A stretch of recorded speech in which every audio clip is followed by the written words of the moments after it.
দুনিয়ার মধ্যে তোমরা তোমাদের সন্তানদের সুন্দর সুন্দর করে নাম রাখো, কেননা কিয়ামতের দিন লক্ষ কোটি মানুষের সামনে আল্লাহ রাব্বুল আলামিন তোমাদের পিতার নাম ধরে সুন্দর নামটা ধরে তোমাদেরকে ডাক দিবে। এই জন্য সন্তানের নাম সেন্টিমেন্ট রাখবেন, কথা বলেন সেন্টিমেন্ট রাখবেন না, সন্তানের নাম সুন্দর অর্থবোধক নাম রাখবেন। সুন্দর অর্থবোধক নাম এটা ব্যক্তিত্বের উপর প্রভাব বিস্তার করে। মনে করুন কোন একজন মানুষ তার নাম রাখা হয়েছে কালু, নাম রাখা হয়েছে কালু। এখন কালু সাহেব তিনি পড়াশোনা করতে করতে করতে করতে ডাক্তার হয়ে গেছে। এখন যদি বলা হয় এমবিবিএস ডাক্তার কালু সাহেব, অবস্থাটা কেমন দাঁড়াবে? কোন একজনের নাম রাখা হয়েছে মন্টু, তিনি ঘটনাক্রমে পড়াশোনা করতে করতে বড় আলেম হয়ে গেছে। এখন ঘোষণা করা হলো এখন আপনাদের সঙ্গে বয়ান পেশ করবেন হযরত আল্লাহ হযরত মাওলানা মন্টু সাহেব। কি ঘোষণা করা হলো? মন্টু সাহেব বয়ান করবেন। অবস্থাটা কেমন দাঁড়াবে? এই জন্য রাসূল করিম সাল্লাল্লাহু আলাইহি ওয়াসাল্লাম বললেন, নাম চয়নের ক্ষেত্রে, নাম নির্বাচন করার ক্ষেত্রে অবশ্যই আমাদের সতর্ক হতে হবে। কেমন নাম রাখছি? অর্থবোধক নাম, সুন্দর নাম রাখতে হবে। রাসূল করিম সাল্লাল্লাহু আলাইহি ওয়াসাল্লাম হাদিস শরীফের মধ্যে বলেছেন, আল্লাহ রাব্বুল আলামিনের কাছে সবচেয়ে পছন্দনীয় নাম হলো দুইটা। সবচেয়ে পছন্দনীয় নাম কয়টা? দুইটা। একটা হলো আব্দুল্লাহ, একটা হলো আব্দুর রহমান। আপনার ছেলের জন্য আল্লাহ পাকের কাছে সবচেয়ে পছন্দনীয় নাম কয়টি? দুইটি, আব্দুল্লাহ, আব্দুর রহমান। নাম যখন উল্টা পাল্টা রাখা হবে, উল্টা পাল্টার নামের প্রভাব কিন্তু আছে। ভালো নামের ভালো প্রভাব আছে, খারাপ নামের খারাপ প্রভাব আছে।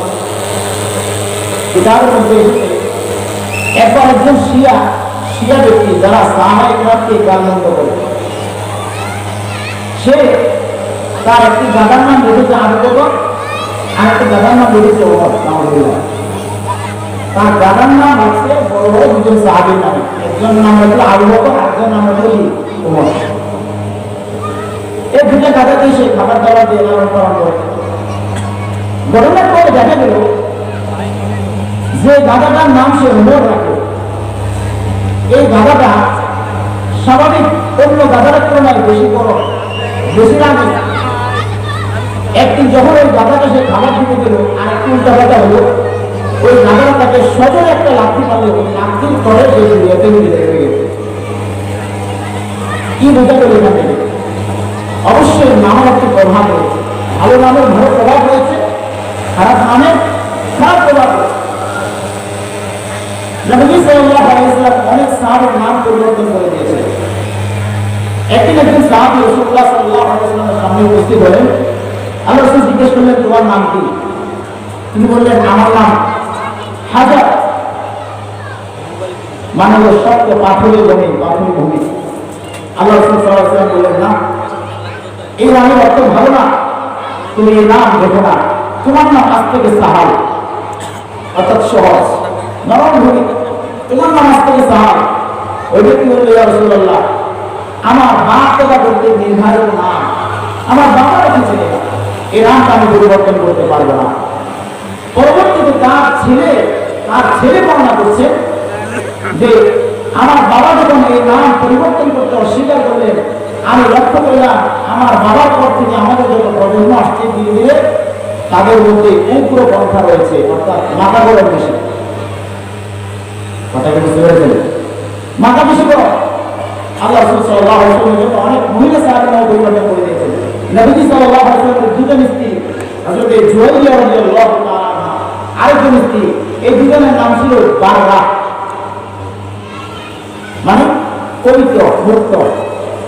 আল্লাহ রাসূল সাল্লাল্লাহু আলাইহি ওয়াসাল্লাম বললেন, তোমরা নিজেরা নিজেদের পবিত্রতা ঘোষণা করিও না, নিজেরা নিজেদের পবিত্রতা ঘোষণা করিও না, তোমার নাম আজ থেকে জুয়াইরিয়া।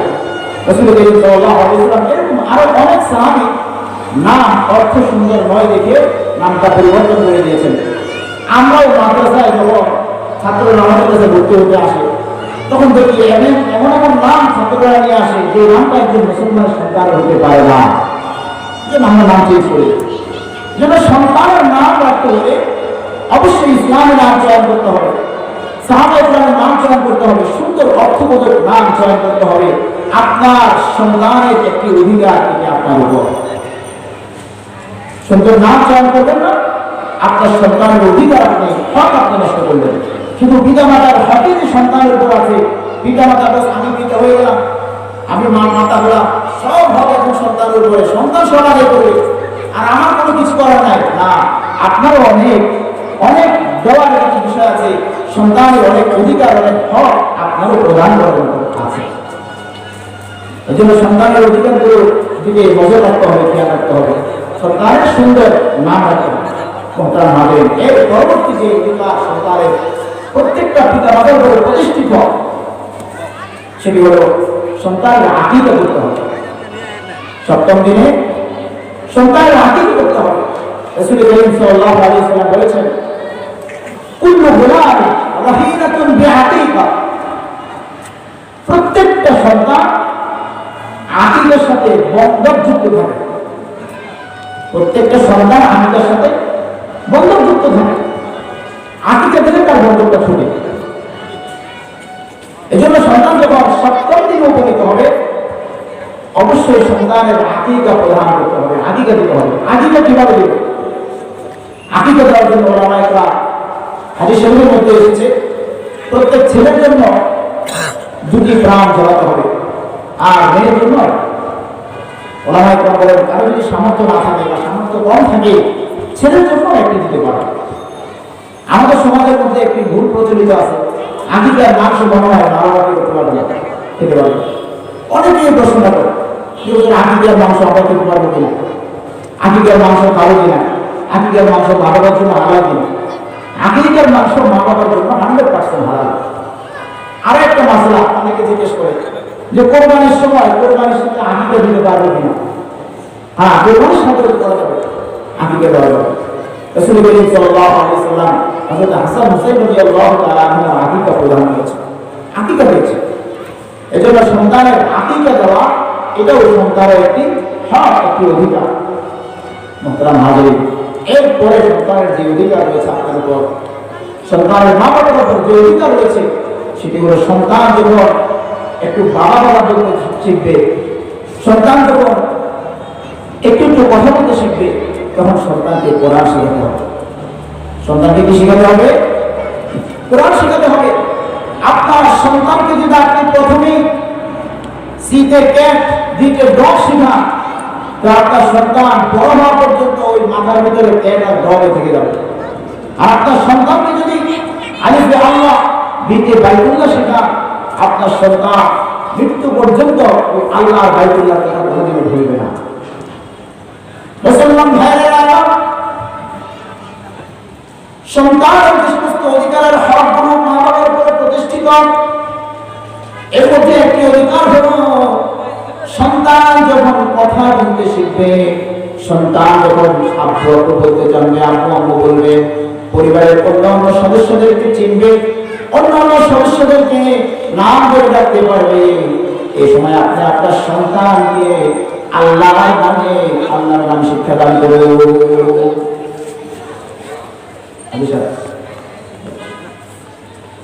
সন্তানকে কোরআন শিক্ষা। আমরা যখন এই কথাগুলো বলি তো অনেকে মনে করি আমরা সন্তানকে মাদ্রাসায় পড়াতে বলেছি, শুধু মাদ্রাসায় পড়াবে, স্কুল কলেজে পড়াবে না। আসলে আমাদের এই কথা দ্বারা উদ্দেশ্য এটা নয়। সন্তানকে শুধু মাদ্রাসায় পড়ানো, এটা আমরা কেউ বলি না। আমরা এটা বলি যে একজন মুসলমানের সন্তান হিসেবে, একজন মুসলিম মা বাবার সন্তান হিসেবে তার মুখ দিয়ে যখন কথা ফুটে, তখন তার আল্লাহর নামটা শেখা উচিত। যখন শরীয়তের জরুরি জিনিসগুলো তার শেখা উচিত, তখন তাকে অন্য জিনিস না শিখিয়ে আগে তাকে ইসলামী বিষয়গুলো শেখান, ইসলামী ফরজ শেখান, যে সমস্ত জিনিসগুলো তার জন্য জরুরি বেশি, এগুলি তাকে আগে শেখান। ইমানদার ভাইয়েরা আমার, সন্তানকে যখন কোরআন শেখাবেন, সন্তানকে যখন হাদিস শিখাবেন, সন্তানকে যখন কোরআন হাদিসের জ্ঞান আপনি দিবেন, আপনার অনেকগুলি ফজিলত, অনেকগুলি লাভ রয়েছে। এর মধ্যে কতগুলি ফজিলত রয়েছে দুনিয়াবি, কতগুলি ফজিলত রয়েছে উখরাবি। দুনিয়ার ফজিলতগুলো আপনি যদি জানতে পারেন আশ্চর্য হয়ে যাবেন। সন্তানকে কোরআনের শিক্ষা শিখাইলে দুনিয়াতে আল্লাহ আপনার জন্য এত শান্তি রেখেছে। সন্তানকে কোরআন শিখালে দুনিয়াতে সর্বপ্রথম যে ফায়দা হবে, আমাদের মা বাবারা যখন আমাদেরকে মাদ্রাসায় পাঠিয়েছে, একদিনের জন্য এরকম চিন্তা করতে হয় নাই, এক ঘন্টার জন্য চিন্তা করতে হয় নাই। না জানি আমার সন্তানটা কিশোর জ্ঞানের সাথে মিলে যাচ্ছে, না জানি আমার সন্তানটা কোনো গাঞ্জার আসরে গিয়ে বসেছে, না জানি আমার সন্তানটা কোনো খারাপ কিছুর মধ্যে অ্যাডিক্টেড হয়ে গেছে। আমাদের মা বাবারা কোরআন কসম করে বললেও আমি সবারা একদিনের জন্য এরকম চিন্তার টেনশন করতে হয় না। সুতরাং আপনার সন্তানকে মাদ্রাসায় দিয়ে দুনিয়াবি সর্বপ্রথম যে ফায়দাটা আপনার হবে, আপনাকে একবারে টেনশন মুক্ত ভাবে, চিন্তা মুক্ত ভাবে আপনি ঘুমাতে পারবেন।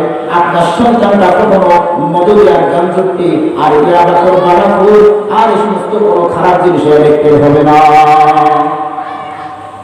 কথা কি ভুল বললাম? সন্তান যদি আপনি মাদ্রাসায় পাঠাইতে পারেন, দুনিয়ার দিক থেকে আপনার এক নম্বর ফায়দা হলো আপনি একবারে স্যাটিসফ্যাকশন থাকতে পারবেন, একবারে টেনশন মুক্ত থাকতে পারবেন। আপনার সন্তানটা কোনো গাঞ্জাখোরের সাথে মিলবে না, আপনার সন্তানটাকে কেউ নষ্ট করতে পারবে না, আপনার সন্তান কোনো খারাপ কিছুতে অ্যাডিক্টেড হবে না, এ ব্যাপারে আপনি নিশ্চিত থাকতে পারেন। এক নম্বর ফায়দা।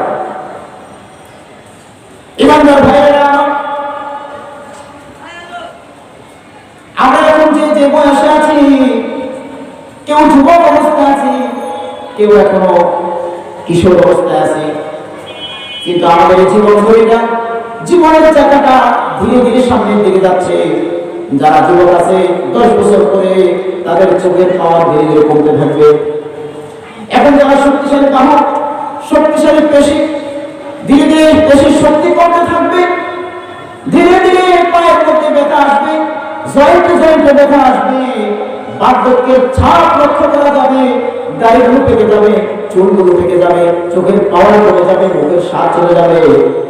আপনি যদি আপনার সন্তানটাকে মাদ্রাসায় পড়াতে পারেন, আপনি যদি আপনার সন্তানটাকে দ্বীনি শিক্ষা দিতে পারেন, কোরআনের শিক্ষা, হাদিসের শিক্ষা দিতে পারেন, আল্লাহর কসম করে বলা যায় আপনাকে বৃদ্ধা অবস্থায় আপনার সন্তান ওই বৃদ্ধাশ্রমের দিকে ঠেলে দেবে না। বৃদ্ধকালে আপনার সন্তান মা বাবার কদর করে আপনাকে মাথায় উঠিয়ে রাখবে। আপনি যদি আমার কথাটা বিশ্বাস না হয়, বাংলাদেশে যতগুলি বৃদ্ধাশ্রম আছে, বাংলাদেশে যতগুলি বৃদ্ধাশ্রম আছে আপনি তালাশ করে দেখুন, আমি গ্যারান্টি দিয়ে বলতে পারি দাওরা হাদিস পাস অথবা একজন হাফেজ কোরআন অথবা ছোটবেলা সে ধর্মীয় জ্ঞান শিখেছে, তার খরচ পরিমাণ জ্ঞান জানা আছে। অর্থাৎ একজন মুসলমানের উপরে যে সমস্ত বিষয়গুলো জানা খরচ, এরকম খরচ পরিমাণ জ্ঞান জানা আছে, এরকম কোনোদিন মা বাবাকে আপনি বৃদ্ধাশ্রমে পাবেন না।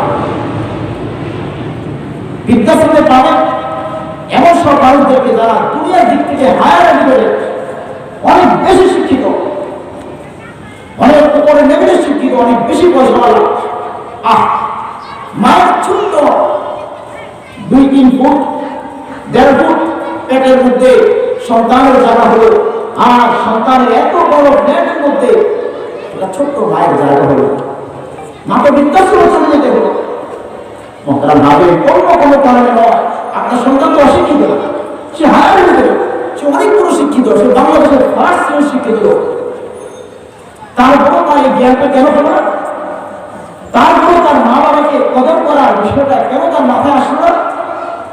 মা বাবার আদর তার ভিতরে, মহাব্বত কেন তার ভিতরে আসলো না? কারণ সে দ্বীনি শিক্ষায় শিক্ষিত নয়, সে কোরআনের সাজেশন অনুসরণ করেনি, কোরআনের ডিরেকশন, হাদিসের ডিরেকশন সে অনুসরণ করেনি। যদি সে করতো যে মা বাবার দোয়া যে ব্যক্তি পাবে সে দুনিয়াতেও সফল, আখিরাতেও সফল, তবে সে তার মা বাবাকে বৃদ্ধাশ্রমে পাঠাতো না। যদি সে করতো মায়ের দোয়া যে ব্যক্তি নিতে পারে, আল্লাহর আরশ তার উপর খুশি হয়ে যায়, তাহলে সে তার মাকে বৃদ্ধাশ্রমে পাঠাতে পারতো না। যদি সে কোরআন পড়তো, তো কোরআনের মধ্যে কুল রব্বির হামহুমা কামা রাব্বায়ানি সগীরা যখন সে পড়তো, সে তার মাকে বৃদ্ধাশ্রমে পাঠাতে পারতো না। ইমানদার ভাইরা আমার, এজন্য যখন আপনি আপনার সন্তানকে কোরআন শিখাবেন, আমি বলছি না আপনি 12-13 বছর হাফেজ বানাবেন, 12-13 বছর নিয়ে আলেম বানাবেন, আপনার সন্তানকে আর বাংলা শিখাবেন না, ইংরেজি শিখাবেন না, সেই কথা আমি একবারে বলছি না। আমাদের সমাজের মধ্যে আলেমের যেরকম প্রয়োজন রয়েছে, একজন ডাক্তারের সমানতালে প্রয়োজন রয়েছে, একজন আলেমের যেরকম প্রয়োজন রয়েছে, একজন ইঞ্জিনিয়ারের সেরকম সমান প্রয়োজন রয়েছে। আলেম সাহেব অসুস্থ হয়ে যাবেন কার কাছে? আলেম সাহেব ভালো বানাতে গেলে যাবেন কার কাছে? ইঞ্জিনিয়ার কাছে যেতে হবে, অসুস্থ হলে ডাক্তার কাছে যেতে হবে। অতএব সমাজে আলেমের যেরকম প্রয়োজন আছে, ইঞ্জিনিয়ারের প্রয়োজন আছে। আপনি আপনার সন্তানকে আলেম ইঞ্জিনিয়ার বানান, তুমি আগে হাফিজ বানান। একজন হাফিজ কি ইঞ্জিনিয়ার হতে পারে না? একজন হাফিজ কি ডাক্তার হতে পারে না? অবশ্যই পারে। আপনার সন্তানকে আগে হাফিজ বানান, আপনার সন্তানকে আগে কোরআনের জ্ঞান শিক্ষা দিন, তারপর আপনি তাকে ইঞ্জিনিয়ার কেন, পৃথিবীর যত শিক্ষা আছে সমস্ত শিক্ষা দিন, সে বিপদজনক হবে না। আর আপনার সন্তানকে পৃথিবীর সমস্ত শিক্ষা আপনি শিক্ষা দিলেন, কোরআনের শিক্ষা দিলেন না, তাহলে আপনার জন্য বৃদ্ধাশ্রম অপেক্ষা করতেছে, লিখে পকেটে রেখে দিতে পারবেন। এজন্য সন্তানকে যদি আমরা কোরআন শিখাই, সন্তানকে যদি আমরা কোরআন শিখাই, হাদিসের জ্ঞান শিখাই, তো দুনিয়ার দিক থেকে অনেক ফায়দা। এর মধ্যে আমি দুটা ফায়দার কথা বললাম। এক নাম্বার, আপনি মা হিসাবে, বাবা হিসাবে এখন যে পরিমাণে কিশোর জ্ঞান যে পরিমাণে বাড়ছে, স্কুল কলেজ পড়ুয়া ছেলেদের মা বাবারা সবসময় টেনশন থাকে, কখন যে কিশোর জ্ঞানের সাথে যুক্ত হয়ে যায়, কখন আমার ছেলেটাকে খারাপ ছেলেরা একসাথে নিয়ে মিশিয়ে ফেলে, সবসময় টেনশন। এক নম্বর ফজিলত হলো আপনার এই টেনশনটা করতে হবে না যখন আপনার সন্তানকে কোরআন পড়তে পাঠাবে। আর 2 নম্বর হলো আপনার বৃদ্ধকালে আপনি বৃদ্ধাশ্রমের জন্য অপেক্ষা করতে হবে না, আপনার ঘরে বসে আপনার ঘরে থেকে ইবাদত বন্দেগী করে আপনি ইনশাআল্লাহ দুনিয়া থেকে বিদায় নিতে পারবেন। আর উপরি ফায়দা কি? সন্তানকে কোরআন শিখালে উপরি ফায়দা কি? বিশ্বনবী মুহাম্মদ আরবি সাল্লাল্লাহু আলাইহি ওয়াসাল্লাম হাদিসে পাকের মধ্যে বলেছেন, قال رسول الله صلى الله عليه وسلم من قرأ القرآن وعمل بما فيه ألبس والداه تاجا يوم القيامة ضوءه أحسن من ضوء الشمس في بيوت الدنيا لو كان فيكم فما ظنكم بالذي من عمل بهذا। নবী সাল্লাল্লাহু আলাইহি ওয়াসাল্লাম সমগ্র উম্মতকে ডাক দিলেন, উম্মত তোমাদের মধ্যে থেকে যে কোরআন পড়বে, কোরআন শিখবে, হাদিস শিখবে, ওয়া আমালা বিমা ফিহা, এবং কোরআন আর হাদিসের উপর নিজের জীবনটাকে পরিচালনা করবে, সে অনুযায়ী নিজের জীবনটাকে সাজাবে, আল্লাহ রাব্বুল আলামিন কিয়ামতের দিন শুধু তাকে সম্মানিত করবেন না, তার মা বাবাকে পর্যন্ত এমন সম্মানিত করবেন, আল্লাহ পাক তাদেরকে 2টি নূরের তাজ পরায়া দেবেন। কিয়ামতের দিন লক্ষ কোটি মানুষের সামনে যখন মানুষ হাহাকার করতে থাকবে, প্রত্যেকে ইয়া রাসূল করতে থাকবে, এমন সময় কতগুলি মানুষ নূরের টুপি পরে, নূরের তাজ পরে তারা বসে থাকবে, তাদের এই নূরের তাদের আলো দুনিয়ার সূর্যের থেকে বেশি হবে। সুবহানাল্লাহ। এত আলো বিশিষ্ট লোক, এত আলো বিশিষ্ট তাজ, কিয়ামতের মানুষগুলো হতভম্ব হয়ে যাবে, একে অপরকে জিজ্ঞাসা করতে থাকবে তারা কারা, তারা কারা গো, এত আলোকময় এত উজ্জ্বল নূরের তাজ পরে তারা বসে আছে। আজকের এই কিয়ামতের ময়দানে কঠিন হাহাকারের সময় তাদের কোনো হাহাকার নাই কেন, তাদের কোনো ইয়া নাফসি নাই কেন, তাদের কোনো পেরেশানি নাই কেন, তারা আরামসে কুরসি নিয়ে বসে আছে। তারা কারা? প্রত্যেকে এই বিষয়টা এত বড় কাছে জানতে চাইবে। রাসূল কারীম সাল্লাল্লাহু আলাইহি ওয়াসাল্লাম বলেন, এটা তো মাত্র যে কোরআন শিখেছে, যে হাদিস শিখেছে, কোরআনের জ্ঞানী হয়েছে, তার মা বাবার কথা বলা হচ্ছে। এমন হতে পারে তিনি কোরআনের জ্ঞানী হয়েছেন, কিন্তু তার মা বাবা একেবারে সাধারণ পাবলিক। আপনি চিন্তা করুন, একজন সাধারণ পাবলিক, একবারে যিনি অথবা চাষবাস করে খান, তার সন্তানকে তিনি কোরআনের জ্ঞানী বানিয়েছেন, কোরআনের আইন বানিয়েছেন। তা আল্লাহ পাক ওই সন্তানের বদৌলতে, সন্তানের বরকতে তিনি কি চাষা ছিলেন, না তিনি অন্য কোন কাজ করতেন? করবেন সেটা আল্লাহ পাক দেখবেন না, তার মাথায় বলে কাজটা হয়ে যাবে। সুবহানাল্লাহ। আল্লাহ রাসূল বলে যে ব্যক্তি কোরআন শিখলো, কোরআনের উপর আমল করলো, তার মা বাবারও ওই অবস্থা। এখন তোমরাই চিন্তা করো, যে নিজে শিখেছে, নিজে আমল করেছে, তাকে আল্লাহ পাক কত মর্যাদা দিবেন। সুবহানাল্লাহ। যে নিজে শিখেছে, নিজে আমল করেছে, তাকে আল্লাহ পাক কত মর্যাদা দিবেন। আরেকটা হাদিসের মধ্যে এসেছে আল্লাহ পাক যারা কোরআন শিখেছে, কোরআনের জ্ঞানী হয়েছে, আল্লাহ পাক তাদেরকে ছোট্ট একটা পুরস্কার দিবেন। ছোট পুরস্কার, আরো বড় বড় পুরস্কার আছে। ছোট পুরস্কার হলো আল্লাহ পাক তাদের বংশে এমন 10 জন মানুষকে তাকে সুপারিশ করার সুযোগ দান করবেন, যে 10 জন প্রত্যেকের জন্য জাহান্নাম ওয়াজিব হয়ে গেছে। চিন্তা করেন, দুনিয়ার মধ্যে যদি কোনো একজন ব্যক্তির এরকম পাওয়ার থাকে, যে থানা থেকে পুলিশ চলে আসছে, এখন তাকে একবার বেঁধে নিয়ে যাচ্ছে, সে খুনের আসামিকে বেঁধে নিয়ে যাচ্ছে। এইরকম মুহূর্তে একজন এমপিও কিন্তু খুনের আসামি, যে প্রকাশ্যে খুন করেছে, খুনের আসামিকে একজন এমপিও কিন্তু পুলিশের হাত থেকে জনসাধারণের সামনে ছড়াবে না। ছড়াবে? আর যিনি এরকম ছড়াইতে পারে, তাকে দুনিয়ার মানুষ কত বাবা দেবে, কত সম্মান দেবে, তাকে কত বড় মনে করবে, কত পাওয়ারফুল নেতা মনে করবে। আল্লাহ রাব্বুল আলামিন একজন হাফেজ কোরআনকে, একজন কোরআনের জ্ঞানী ব্যক্তিকে এইরকম পাওয়ার দিবেন। একজন, দুজন, তিনজন নয়, 10 জন ব্যক্তি, যে তার বংশ থেকে 10 জন ব্যক্তিকে তাকে সুপারিশ করার অধিকার দিবেন, সুপারিশ করার সুযোগ দান করবেন, যাদের প্রত্যেকের জন্য জাহান্নাম ওয়াজিব হয়ে গেছে। নাউযুবিল্লাহ। এটা একটা ছোট্ট পুরস্কার আল্লাহ পাক হাফেজ কোরআনকে দিবেন। আরো বড় বড় পুরস্কার হাদিসের মধ্যে এসেছে, আল্লাহ পাক হাফেজ কোরআনকে বলে দেখবেন, ইকরা ওয়ারাত্তিল কামা কুনতা তুরাত্তিলু ফিদ দুনিয়া ইন্না মানজিলাকা ইনদা আখিরি আয়াতিন তাকরাউহা। সুবহানাল্লাহ।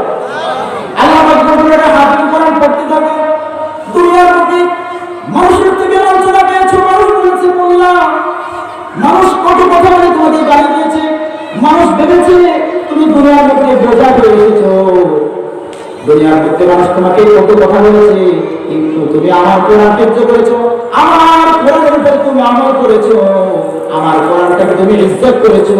আজকে আমি তোমাকে ইজ্জত করব, আজকে আমি তোমাকে অধিক সম্মানে ভূষিত করব। আল্লাহ বলবেন, করা পড়তে থাকো, পড়তে থাকো। আল্লাহ বলবেন, করা পড়ো, তোমার মানসিক হবে সেখানে যেখানে তুমি পড়ে শেষ করতে পারবে।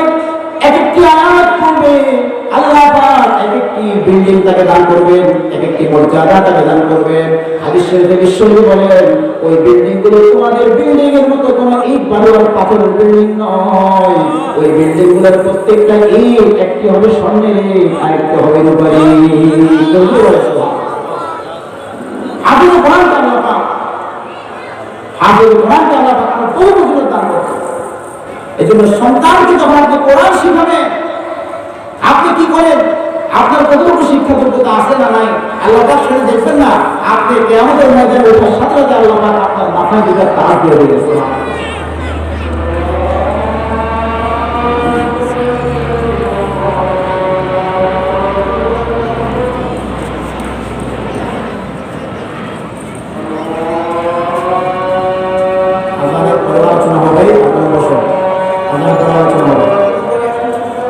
নামাজ আধা ঘন্টা পরে হবে, আজান পরে আলোচনা করতে বসে।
বলছিলাম আপনার সন্তানকে যখন আপনি কোরআন শেখাবেন, দুনিয়াবি ফায়দা কি হবে আর উখরাবি ফায়দা কি হবে?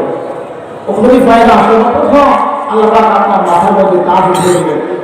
আর আপনার সন্তানকে যখন 10 জন ব্যক্তিকে জান্নাতে নামার অথরিটি দেওয়া হবে, আপনার সন্তানরা আপনাকে ভালোই জান্নাতে চলে যাবে। কথা বলেন, আপনাকে ভালোই চলে যাবে? 10 জনকে যদি দেওয়ার সুযোগ থাকে তাহলে সে তো প্রথমে তার মা বাবাকে চাইবে।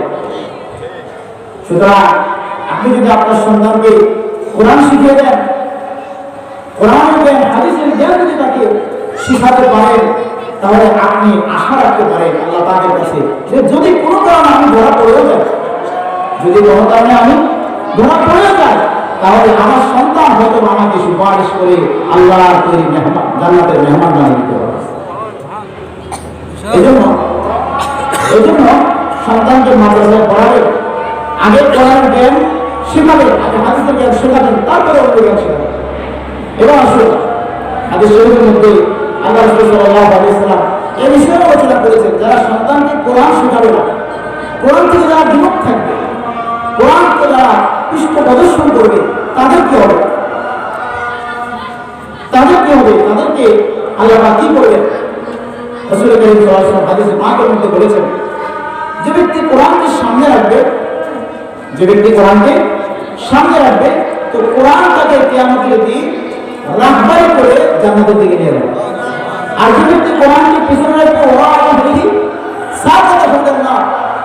যে ব্যক্তি কোরআনকে পিছনে রাখবে, তো কোরআন তাকে ধাক্কায় কিয়ামতের দিন জাহান্নামের দিকে নিয়ে যাবে। এখন কোরআনকে সামনে রাখার মানে কি? কোরআনকে সামনে রাখার মানে কি? মুফাসসিরিন ইকরাম 4-5টা অর্থ লিখছেন কোরআনকে সামনে রাখার মানেটা। কোরআনকে সামনে রাখার একটি অর্থ হলো নিজের ব্যক্তি জীবনে কোরআন তেলাওয়াত করা, কোরআন তেলাওয়াত করতে পারা, ব্যক্তি জীবনে কোরআনের বিধান অনুযায়ী চলতে পারা। কোরআনকে সামনে রাখার আরেকটা অর্থ হলো যে নিজের পরিবারকে কোরআন অনুযায়ী চালানো, নিজের ছেলে সন্তানদেরকে কোরআনের জ্ঞানী বানানো এবং নিজের ছেলে সন্তানদেরকে কোরআন শিখতে, কোরআন বুঝতে, কোরআন অনুযায়ী চলতে উদ্বুদ্ধ করা, আদেশ করা। কোরআনকে সামনে রাখার আরেকটা অর্থ হলো নিজের যত অ্যাবিলিটি আছে, নিজের যত সুযোগ আছে, যত জায়গায় আমার কথা চলে, সব জায়গায় কোরআন কি বলে সে অনুযায়ী আমি বিধানটা বাস্তবায়ন করা, কোরআন কি বলে সে অনুযায়ী আমি কি করা, কাজ করা। যারা কোরআনকে পেছনে রাখবে, আল্লাহ পাকের জিকির থেকে, যারা আমার জিকির থেকে বিমুখ হবে, কোরআনের জিকির থেকে বিমুখ হওয়ার অর্থ হলো এই সবগুলি ক্ষেত্রে সে কোরআনকে মানবে না, এই সবগুলি ক্ষেত্রে সে কোরআনের বিধানকে ফলো করবে না, সে মানুষের বানানো কোনো বিধানকে ফলো করবে। মুসলমান ভাইরা, আল্লাহ রাব্বুল আলামিন পবিত্র কোরআনের মধ্যে ইরশাদ করেছেন, যে সমস্ত মানুষগুলো কোরআনের বিধানকে ফলো করবে না, যে সমস্ত মানুষগুলো কোরআন থেকে বিমুখতা প্রদর্শন করবে, আল্লাহ রাব্বুল আলামিন ওই সমস্ত মানুষগুলোকে দুটি শাস্তি প্রদান করবে। কয়টি শাস্তি? দুটি শাস্তি। একটি শাস্তি হবে দুনিয়াতে, আরেকটি শাস্তি হবে কি? আখিরাতে। আল্লাহ পাক বলেছেন, মান আ'রাদা আন যিকরি ফাইন্না লাহু মাঈশাতান দানকাও ওয়া নাহশুরুহু ইয়াওমাল কিয়ামাতি আ'মা। যে ব্যক্তি কোরআন থেকে বিমুখতা প্রদর্শন করবে, আল্লাহ পাক বলেন তাকে প্রথম যে শাস্তিটা আমি দেব, ওই শাস্তি হলো দুনিয়ার মধ্যে তার রিজিকের সংকীর্ণতা চাপিয়ে দেব। তার রিজিকের সংকীর্ণতা চাপিয়ে দেওয়া হবে।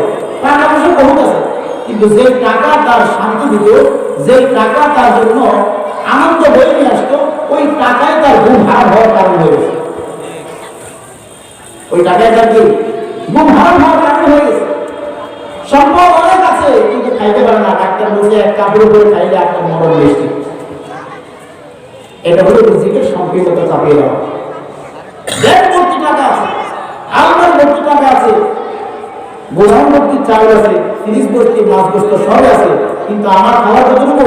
এক কাপ আছে না নাই? আল্লাহ পাক বলছেন এই শাস্তি তাকে দেওয়া হবে। আল্লাহ পাক তাকে রিজিকের সংকীর্ণতা চাপিয়ে দেবেন। রিজিক অনেক থাকবে, কিন্তু সেই রিজিক থেকে কোনো ফায়দা নিতে পারবে না।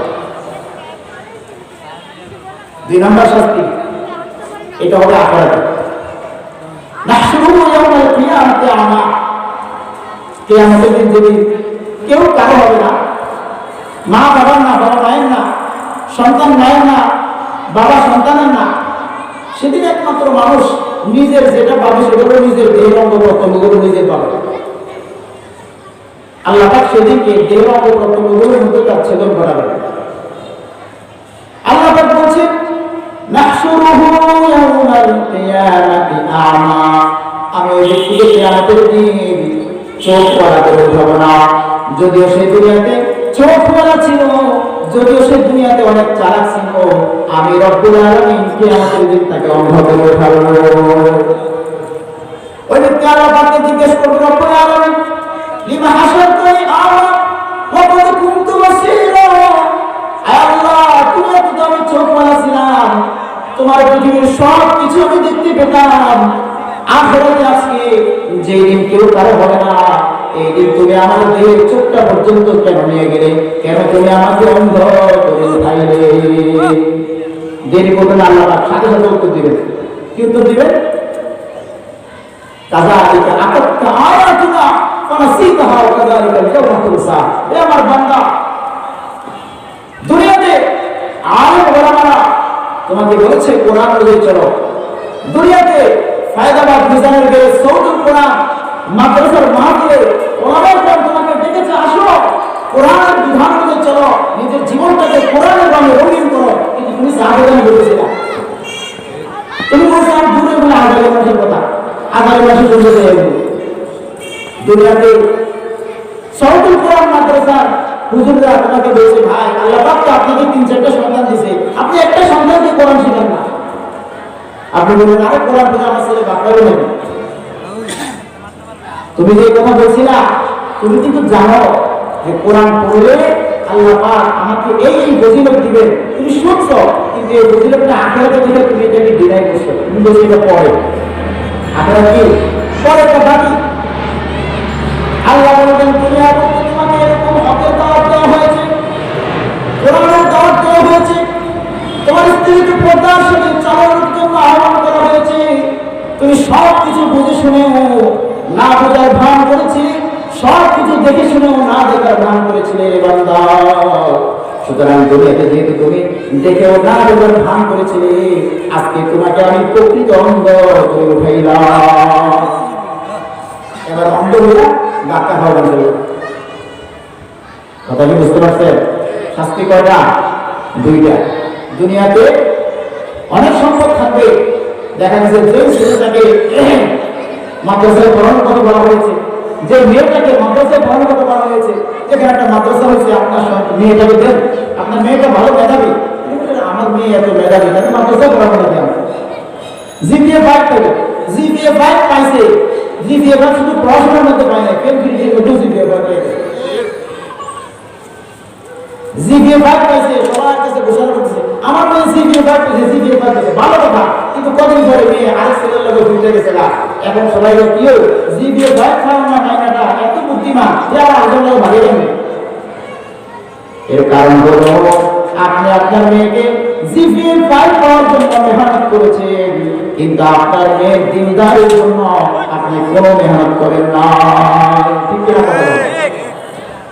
জিপিএ 5 পাওয়ার জন্য মেহনত করতে হবে, মেয়েকে কোরআন শিখাতে মেহনত করতে হবে, জিপিএ 5 পাওয়ার জন্য মেহনত করতে হবে, মেয়ের ভিতরে মনুষ্যত্ব তৈরি করা, মেয়ের ভিতরে দিনদারি তৈরি করা, মাকে মা হিসেবে চিনা, বাবাকে বাবা হিসেবে চিনা, মাহরামকে মাহরাম হিসেবে চিনা, গাইরে মাহরামকে গাইরে মাহরাম হিসেবে চিনা, সেই অনুযায়ী চলাও মেয়েকে শিখে দেওয়া। তবে এখন তো সমাজের মধ্যে আরো করুণ অবস্থা। এই আপনাদের এলাকা করে বলছি, আমি তো এখানে থাকি দীর্ঘদিন যাবত, অনেক ছেলে এসে বলে হুজুর মসজিদে আসতে চাই কিন্তু মা নিষেধ করে, দাঁড়িয়ে রাখতে চাই বাবা নিষেধ করে, কি বলে এত ছোট বয়সে দাঁড়িয়ে রাখার দরকার নেই, মানুষ জমি করবে, মানুষ কি বলবে? জমি বলবে। এমন তোমার একটা ভাব তৈরি হবে তোমার প্রতি, সমাজ তোমার প্রতি একটা বিরূপ প্রতিক্রিয়া দেখাবে, এত এত সকালে কি করার দরকার নেই। আমার কাছে এলাকার একজন লোক এসে বলতেছে যে আমার ছেলেটা দাঁড়িয়ে রাখতে চায়, এত সকালে দাঁড়িয়ে রাখার দরকার আছে? দাঁড়িয়ে যখন তার ওঠার বয়স হচ্ছে তখন তার ওঠার থেকে দাঁড়িয়ে দাঁড়িয়ে যখন তার উপর বয়স হয়েছে আল্লাহ পাক তখনই তাকে দাঁড়িয়ে দিয়েছে। আমার তুমি জিজ্ঞেস করতেছে এখন কি তার দাঁড়িয়ে রাখার বয়স হয়েছে? দাঁড়িয়ে রাখার বয়স তাহলে কি আল্লাহ পাক দাঁড়িয়ে দিয়েছে? এই সমস্ত মামলার জন্য আরো কঠিন ধমকি এসেছে পবিত্র কোরআনের মধ্যে। এই সমস্ত মামলা যারা সন্তানকে কি করে পর্দা করতে দেয় না, মেয়েটা কোনো ছোট এখন কি পরিকল্পনা কইরা, কিন্তু আমাদের তো একজন বলছে জীবন তো ট্রেন্ডি হয়ে পরিকল্পনা কোনো মানে হয় না। আমাদের বড়টাকে কি বলছে জীবন তো ট্রেন্ডি মানে তামু। আল্লাহ পাক এদেরকে হেদায়েত দান করুন, আমাদের ধ্বংস করুন।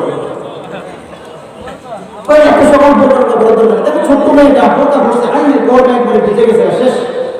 এত সকল পরিকল্পনা এগুলি বইও না।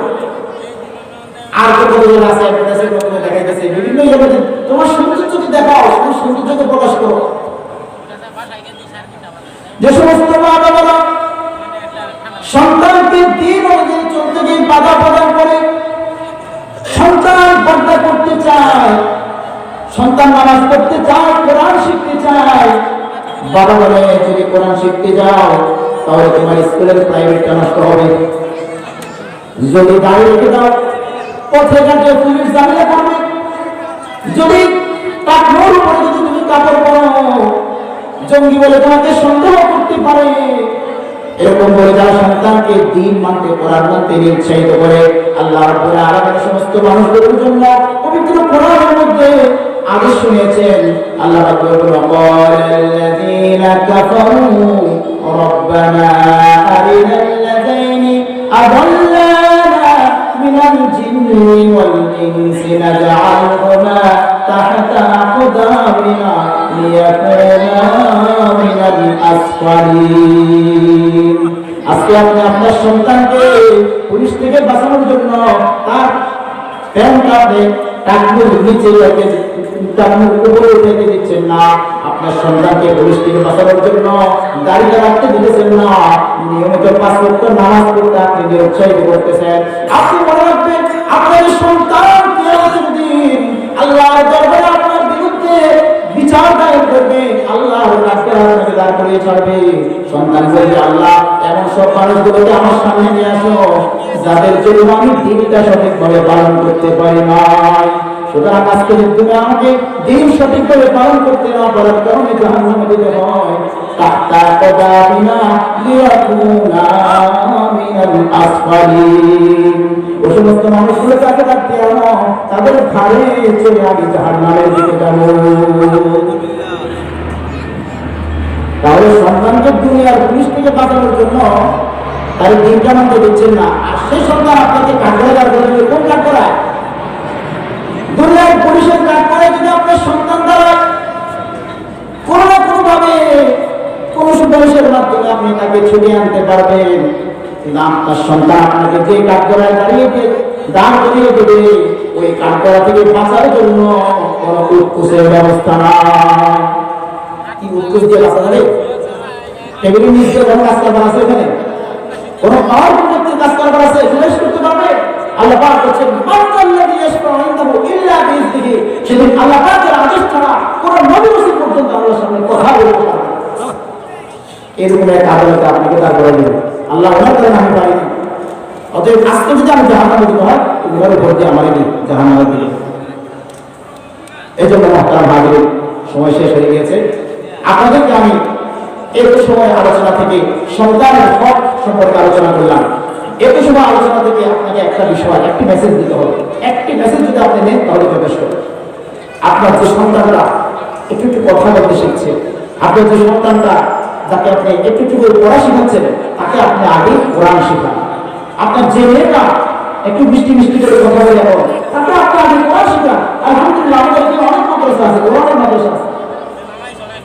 আপনি দেখে যে মাদ্রাসা আপনার কাছে ভালো লাগে, যে মাদ্রাসার পরিবেশ আপনার কাছে ভালো লাগে, যে মাদ্রাসার পড়াশোনা আপনার কাছে ভালো লাগে, আপনার সন্তানকে সেখানে আপনি কোরআন শেখান। আপনার দায়িত্বটাও পালন করুন এবং আপনি আল্লাহ পাকের ধরা থেকে বেঁচে যান এবং সন্তানের অভিযোগ থেকে কাঠগড়ায় বাড়ানো থেকে আপনি বেঁচে যান। এই জন্য পারবেন ইনশাআল্লাহ সন্তানকে কোরআন শেখাতে, বিশেষ করে মেয়ে সন্তানকে কোরআন শেখানোর ব্যাপারে আল্লাহ পাক অনেক ফজিলতের কথা বলেছেন। আল্লাহ রাসূল বলেছেন যে ব্যক্তি দুটা কন্যা সন্তানকে লালন পালন করবে, কয়টা? দুইটা কন্যা সন্তানকে লালন পালন করলো, ভরণ পোষণ দিল এবং আদব শিখাইল, আদব শিখাইল, কোরআনের জ্ঞানী জ্ঞানী করলো, সুপাত্রস্থ করলো। সুপাত্রস্থ মানে ভালো একটা ছেলে থেকে বিয়ে দিল। তাহলে রাসূল বলছেন আমার বহুয়া কাহাতাই বিয়ে হতে হবে, আমি এবং ওই ব্যক্তি কিয়ামতের দিন এরকম কাছাকাছি অবস্থান করবো। কিরকম? এই দুটা আঙ্গুল দেখাচ্ছে, এরকম কাছাকাছি অবস্থান করবো ওই কন্যা সন্তানের অভিভাবক এবং আমি। এখন কেউ কেউ হতাশ হবে, আমার তো কন্যা নাই, মেয়ে নাই, আমি কেমন করবো এটা? তো এই হাদিসের ব্যাখ্যার মধ্যে মুফাসসিরিন বলেন যে কন্যা বলতে শুধু নিজের কন্যা হতে হবে বিষয়টা এমন না। কন্যা বলতে নিজের দুটো ছোট বোন হতে পারে, কন্যা বলতে নিজের ফুফু হতে পারে, কন্যা বলতে নিজের দুটো বাস্তি হতে পারে, নাতনি হতে পারে, কন্যা বলতে এরা কেউ নাই, এলাকার দুটা কোনো কোনো দুটা কন্যা সন্তান কি হতে পারে। এরকম দুটা কন্যা সন্তানকে কেউ যদি ভরণ পোষণ দিয়ে আদব শিখিয়ে সুপাত্রস্থ করতে পারে, আল্লাহ রাসূল সাল্লাল্লাহু আলাইহি ওয়াসাল্লাম বলেন আনা ওয়া কাহাতাই, আমি এবং সে কিয়ামতের দিনে এরকম পাশাপাশি অবস্থান করব। আমি আপনাদেরকে জিজ্ঞেস করতে চাই, কেউ যদি নবীর পাশে অবস্থান করে কিয়ামতের দিন, তার মনে অনেক ভয়ের ব্যাপার আছে নাকি? তার কি আর কোনো চিন্তা টেনশন আছে? কোনো টেনশন নাই। আর নবীর পাশে আছে, টেনশন হওয়ার কিছু। এজন্য কারা কারা নবীর পাশে থাকতে চান হাত তুলে দেখা। আজকে ইনশাআল্লাহ আপনাদের সন্তানগুলোকে, আপনাদের কন্যা সন্তানগুলোকে মাদ্রাসায় ভর্তি করে দেবেন, রাজি আছেন ইনশাআল্লাহ? আল্লাহ রাব্বুল আলামিন বুঝার আমল করার তৌফিক দান করুন। ওযু করে ইনশাআল্লাহ মসজিদে চলে যান। নামাজের পরেও অনেক গুরুত্বপূর্ণ বয়ান হবে, বড় বড় আলেমরা আসবেন ইনশাআল্লাহ। আজকে অন্য কোনো দিকে না গিয়ে দোকানে, চা দোকানে, ইত্যাদি দোকানে কোনো বই আড্ডায় না বসে আমরা মাহফিলে চলে আসবো। আল্লাহ পাক তৌফিক